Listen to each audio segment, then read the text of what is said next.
igual queda menos que al principio. Quedan 20 minutos. Entonces, sí, por supuesto. Gracias. Por supuesto. Vamos entonces a ver ahora el ministerio que sigue, o los, plural, es importante ese plural, los ministerios que también podemos descubrir en el libro de los Hechos, inspirados en el capítulo 8. Dice, en Jerusalén los apóstoles supieron que los samaritanos habían aceptado la palabra de Dios y les mandaron a Pedro y a Juan. Estos vinieron y oraron por ellos para que recibieran al Espíritu Santo. Les impusieron las manos y recibieron el Espíritu Santo. Vamos a hablar entonces ahora de... antes, venía con un bonus, otro texto, que obviamente está relacionado con lo mismo. Mientras celebraban el culto del Señor y ayunaban, el Espíritu Santo les dijo, sepárenme a Bernabé y a Saulo y envíenlos a realizar la misión a que los he llamado. Ayunaron pues e hicieron oraciones, les impusieron las manos y los enviaron. Les impusieron las manos, y en el texto anterior les impusieron las manos. Perdón del Espíritu. Perdón del Espíritu. A través de la imposición de manos.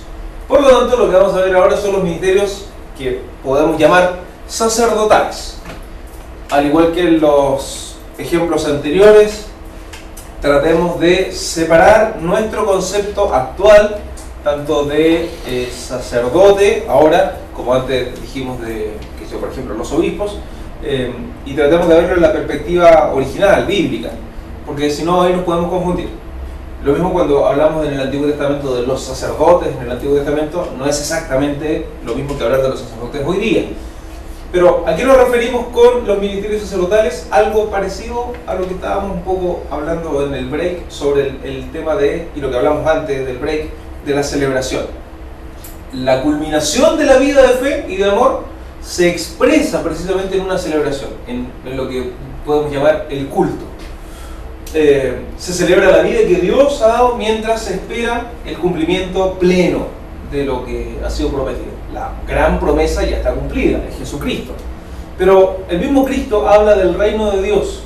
El mismo Cristo habla del reino de Dios que está, por así decirlo, en proceso, en una suerte de tensión histórica. Está el germen, está la semilla, empieza a crecer, pero todavía no está pleno, todavía no está consumado.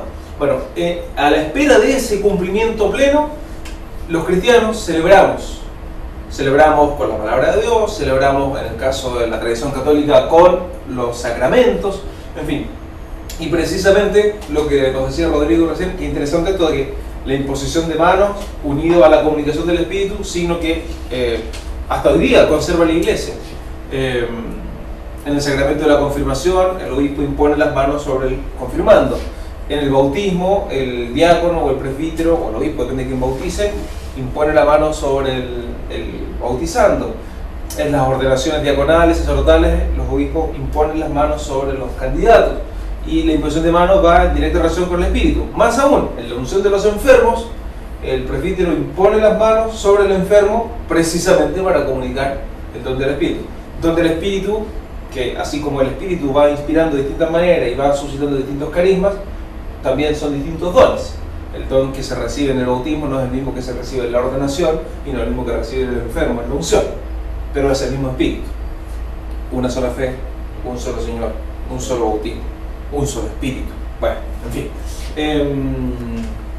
Sigamos. ¿Por qué celebrar? ¿O cuál es el sentido del culto, de la celebración, de los sacramentos, diríamos los católicos, o en la actualidad? La idea es hacer memoria. Hagan esto en memoria mía. El ejemplo más claro, la palabra de Jesús. Celebran los hechos pasados, pero no como una efeméride, no como que, mira, acuérdense cuando Jesús dijo, no, sino que ese hecho pasado, como memorial, se hace presente.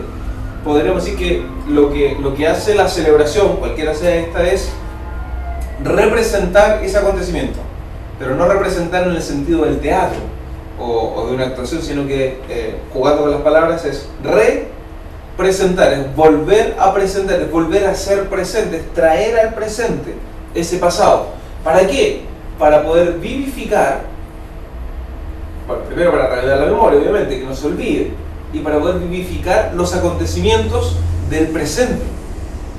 La idea de hacer presente a Jesús, que comiendo con sus discípulos, partió el pan, lo repartió, y les dijo: esto de ahora en adelante para ustedes es mi cuerpo.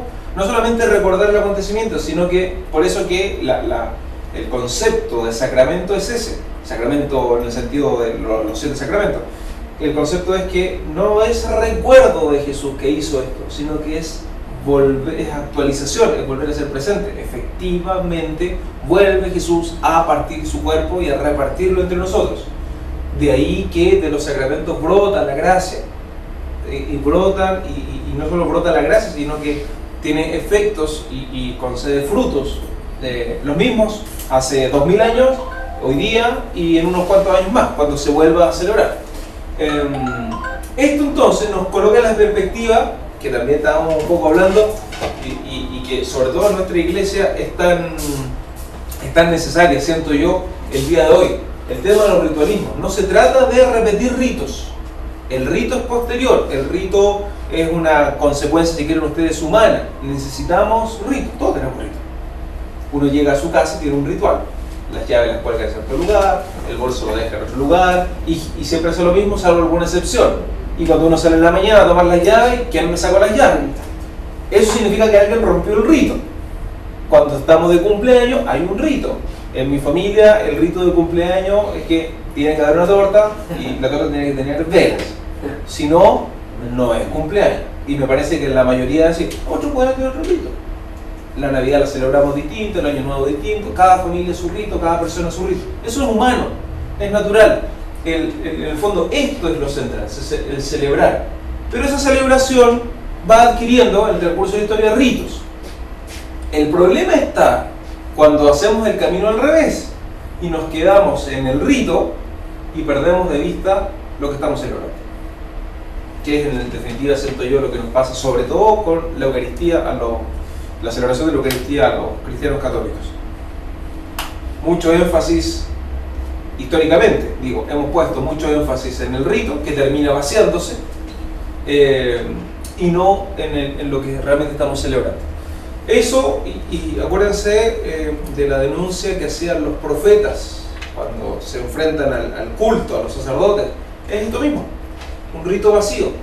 Un rito vacío que puede llegar a ser, y a veces van de la mano, un sacramentalismo pasivo. Es decir, bueno, yo recibo los sacramentos, yo participo, entre comillas, en los sacramentos, y entonces todo listo. Ya cumplí, como me gusta decir a mí, fui, marqué tarjeta el domingo en la iglesia y ya cumplí. O sea, si tengo aquí el check, ¿ves? Dios me tiene puros vistos buenos aquí porque yo voy todos los domingos a misa. Claro, pero tu corazón está lejos de Dios igual, como decían los profetas. Entonces, si lo que se celebra en la Eucaristía no tiene consistencia en la vida diaria, cotidiana, ¿de qué sirve? Y ahí cada uno es su propio juez, en su conciencia. Esto no es para indicar por el dedo a nadie. De hecho, todo esto que he dicho está inspirado en mi propia experiencia.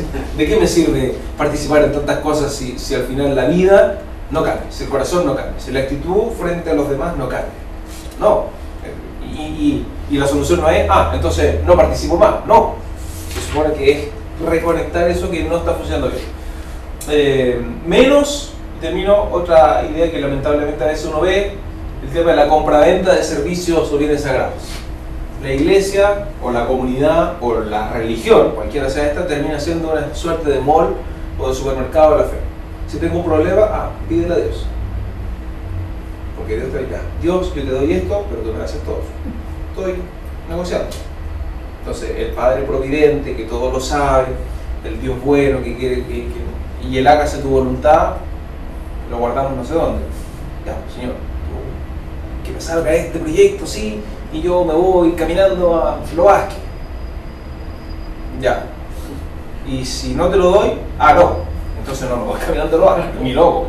Eso es un negocio, en el fondo. ¿Cuánto cuesta esa bebida? Pregunté hace un rato, 700 pesos, muy bien. Yo le doy 700 pesos, muy bien, yo le doy la bebida. Eso es lo mismo. no hay dinero. Bueno, peor aún, a veces también hay dinero involucrado, peor todavía. Peor. Ya, no me voy a referir a eso porque en Profetas hablé algo del dinero, no me voy a meter en ese tema que a mí al menos me saca roncha. Ya, sigamos, ministerios sacerdotales. No solamente es celebración o presidir celebración, obviamente tiene que ver con la oración en la vida. Oración que se manifiesta en pedir perdón, en alabar al Señor, en pedirle por las necesidades, y no es que esté malo pedir, pero pedir en el fondo con la confianza puesta en Dios, no en mi sacrificio o en lo que yo puedo aportarle a Dios para convencerlo. Como decir, ya, voy a hacerle una oferta tentadora a Dios que no va a poder negarse y va a tener que hacerme el milagro. No es esa la dinámica. La ofrenda, es decir, ofrecer, en el caso sobre todo del libro de los Hechos, el tema del ofrecer la vida, el martirio, la persecución, etc. Y por supuesto el dar gracias. Y algunos textos, está lleno de textos, puse ahí, si se fijan son los primeros, capítulo 2, 4, 6, 13. Después ustedes pueden leer el resto de los capítulos hasta el capítulo 28, una serie de otros textos. Y finalmente, si quieren ustedes, volvemos al tema comunitario. Es una comunidad que celebra los sacramentos. Aquí se me olvidó, hay que poner comillas, porque esto de que los sacramentos, y como los enumero yo después, esto es una elaboración teológica muy posterior. De hecho, en el libro de los Hechos nunca van a encontrar la palabra sacramento. Sí van a encontrar bautismo. De hecho, ya en el Evangelio, cuando Juan bautiza a Jesús, el bautismo es propio también de otras religiones, antes de Cristo incluso. Son ritos de iniciación. Ya, textos del bautismo, perfecto. La confirmación también entre comillas, porque la confirmación surge posteriormente, como sacramento, como la entendemos hoy día. De hecho, confirmación y bautismo es lo mismo. En el sentido, no es que, a ver, no lo mismo, no, retiro lo dicho. Bautismo y confirmación van de la mano. Eso, no es que sean lo mismo, son cosas distintas, pero en definitiva, cuando vimos recién en el texto que los apóstoles fueron, impusieron las manos y se les comunicó el Espíritu, bueno, esa es la confirmación. Pero eso es inmediatamente después que se bautizan. Entonces, en la historia, en el proceso histórico, eso se fue poco a poco distanciando,